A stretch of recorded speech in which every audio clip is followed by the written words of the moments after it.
If you're going to enjoy competitive economies, if you're going to enjoy affordable energy and secure supply chains, then you need mandates to govern, because you have to make difficult choices to enjoy all of these things. And of course, we know that very well in America. You cannot win a democratic mandate by censoring your opponents or putting them in jail. Whether that's the leader of the opposition, a humble Christian praying in her own home, or a journalist trying to report the news.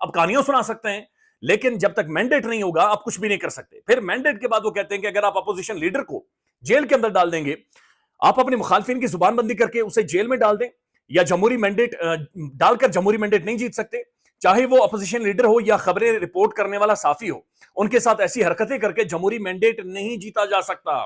J day Venice یہ بتا رہے پاکستان کو کہ جناب خان کو jail کے اندر ڈال کر آپ مینڈیٹ نہیں لے سکتے, آپ کے پاس وہ اختیار ہی نہیں ہے, آپ کے پاس وہ اتھارٹی نہیں ہے فیصلے کرنے کی, آپ کے پاس وہ مورل کریج ہی نہیں ہے, اخلاقی کریج نہیں ہے, قانونی طور پر بھی آپ کے پاس کریج نہیں ہے, چونکہ آپ کے پاس مینڈیٹ موجود نہیں ہے. یہ باقاعدے سے پاکستان کو بتایا گیا ہے اور یہ امریکن اتھارٹیز یہ بتا رہی ہیں, یہ اتھارٹیز بتا رہی ہیں, اہم ترین شخصیات بتا رہی ہیں. دوسری طرف جو ولسن خط لکھ رہے ہیں اور جے ڈی ونس کی یہ جو تقریر ہے یہ اس کا ٹکڑا خالی اٹھا کر رکھ لیں کہ پاکستان میں کہاں پر پاکستان سٹینڈ کر رہا ہے. تو ڈیموکریسی پاکستان کے اندر کولیپس کر گئی ہے, جمہوریت بری طرح سے کولیپس کر کے ڈیمیج ہو گئی ہے. بلکہ یہ خالد جمیل صاحب ہیں, یہ بڑے پرومیننٹ جرنلسٹ ہیں, انہیں گرفتار بھی کیا گیا تھا اور ان سے بھی خاصی ناراضگی رہتی ہے. یہ کہتے ہیں کہ رجب طیب اردگان نے ملٹری اسٹیبلشمنٹ اور سیاسی لیڈرشپ کو خبردار کر کے گئے ہیں.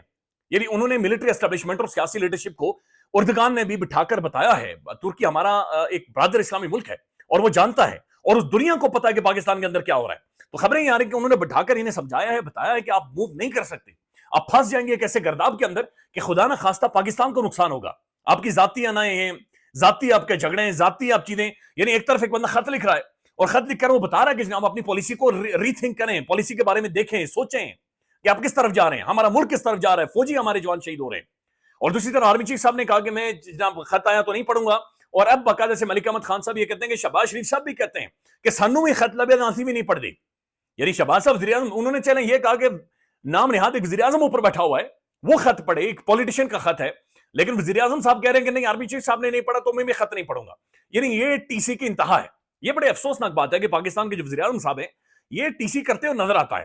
یعنی ٹی سی تو وہ ہونی چاہیے کم از کم نظر نہ آئے, لیکن یہ اتنی خوفناک قسم کی ٹی سی کرتے ہیں کہ یہ سب کو نظر بھی آ رہا ہوتا ہے اور سب کو دکھ بھی رہا ہوتا ہے, اور پھر دس از ہاؤ یہ سارے معاملات کو چلایا جاتا ہے. اب ناظرین شیر افضل مروت صاحب نے کچھ گفتگو کی ہے اور یہ انتہائی میں کچھ ٹکڑا آپ کو سناؤں گا. یہ عمران ریاض خان صاحب کے بارے میں, اینکر عمران ریاض خان صاحب کے بارے میں, ان کی جو قربانیاں ہیں, جو جبر انہوں نے برداشت کیا ہے, ان کا کاروبار تباہ ہوا, ان کا گھر تباہ ہوا, ان کی فیملی تباہ ہوئی. بلکہ ایک انٹرویو میں انہوں نے مجھے بتایا تھا کہ میری چھوٹی بیٹیاں ہیں, اسکول گوئنگ بچے ہیں ان کے, وہ کہتی ہیں کہ باہر زور سے آواز چلتی ہے تو میری بچیاں ڈر جاتی ہیں, سہم جاتی ہیں.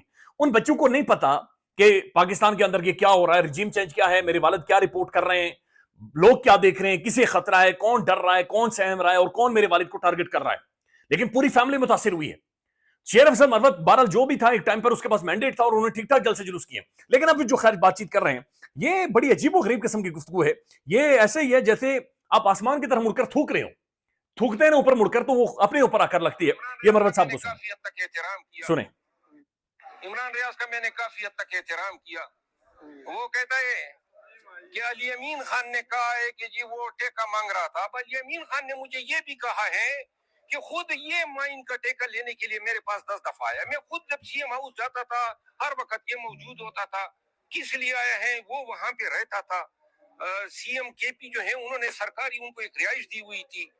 پھر علی امین خان مجھے, یعنی علی امین خان کے الفاظ ہے کہ یہ ایجنسیوں کی ملی بھگت سے ہیرو بننے کے چکر میں گرفتار ہوا, ان کو خاندان سمیت رکھا گیا. نہ اس کی زبان زخمی ہوئی تھی, اور زبان کا اگر علاج کرایا تھا تو کس سے کرایا, کوئی علاج کی کوئی اسے تفصیل دی ہے. پھر یہی علی امین خان نے مجھے کہا ہے کہ بھائی یہ زبان ایک ہفتے میں ٹھیک ہو گئی. اور اسی کو اور انہوں نے یہ بھی کہا کہ فیض حمید نے ان کو 600 سے زیادہ کنال زمین دلائی ہے چکوال میں, وہاں فش پونڈ ہے, وہاں محل اس نے بنایا ہے, استقبال بنایا ہوا ہے. اب پہلے موٹر سائیکل ان کے پاس نہیں ہوتی تھی, یہ اتنے اربوں روپے کہاں سے کمائے. اور یہی علی امین خان نے یہ بھی کہا ہے کہ فیض حمید کا یہ دست راست تھا ایجنسیوں کے ساتھ, اس کے پی ٹی آئی کے دور میں بڑے گہرے تعلقات تھے. اب یہ پھر سوال یہ بھی پیدا ہوتا ہے نا کہ یہ کہتے ہیں خچروں کی تصویر اس نے پہلے سے رکھی ہے کہ میں خچروں کے ذریعے بھاگا.